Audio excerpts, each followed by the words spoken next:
Tokyo. Well, let's return to our main story. Government are massing for protests that they hope will swell to 1 million people as pressure grows on President Hosni Mubarak to leave power.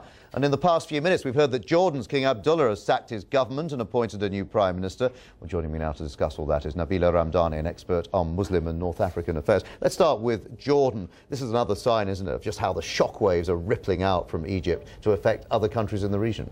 Absolutely, and what is made abundantly clear by the masses of young people throughout the Arab world is a profound need for genuine political reform. We're talking about young population. 60% of the population across the Arab world is under 21 years old, and they are desperate to see profound change in terms of job opportunities, but also endemic corrupt regimes. Well, I noticed the new prime minister in Jordan, according to what we're hearing now and the latest breaking news, he'll be tasked with taking practical, palpable and quick steps, apparently, to embark on the path of true political reform and to reflect the Jordanian king's reformist vision. That's an announcement from the king. Interesting there. So clearly, this is a reaction to all those protests we've seen over the past month in Jordan. Do you think these sort of tinkering around the edges are enough? Are they going to be enough to deal with the masses who are, in effect, complaining about their economic circumstances, aren't they? They're saying as well that, yes, we're worried about the politics, but we feel hungry because the cost of food is going up.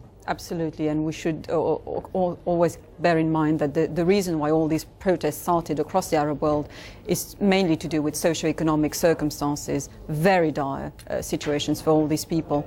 But there has been a shift as the demonstrations went on, and it was more about bringing an end to autocratic regimes. And it goes hand in hand with the introduction of democracy, of course, goes hand in hand with more social justice. If President Mubarak is forced out of Egypt, as seems quite possible now as this pressure mounts on him, will that change things for everyone else in the region? Will that mean that people like the Jordanian ruler will have to go even further? This won't be enough.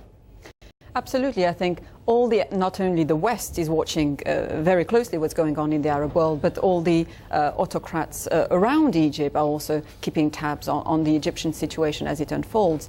They are very worried about their own position, and hence the gradual and tokenistic changes being offered at the moment. So it ties in with the Jordanian situation. There is a difficulty here, isn't there? You've had the change in Tunisia, you might now have change in Egypt. Other people around the region, particularly young people, say they want change, but they want action now. And the sort of economic changes they want just don't happen overnight. Even if you put new rulers in, that is not going to create the sort of jobs that young people say they want.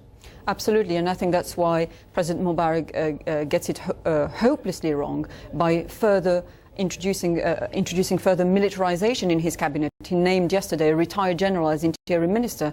Now, even though the army has pledged that he wouldn't use force, it's a fairly desperate move by President Mubarak to put more army on the streets, as it were. And the fact that both the Prime Minister and the Vice President and this new Interior Minister have very strong military credentials and expertise in security rather than economics sums it all. All right, Nabila Ramdani, thank you very much indeed for joining us on the programme today as that story develops. We're coming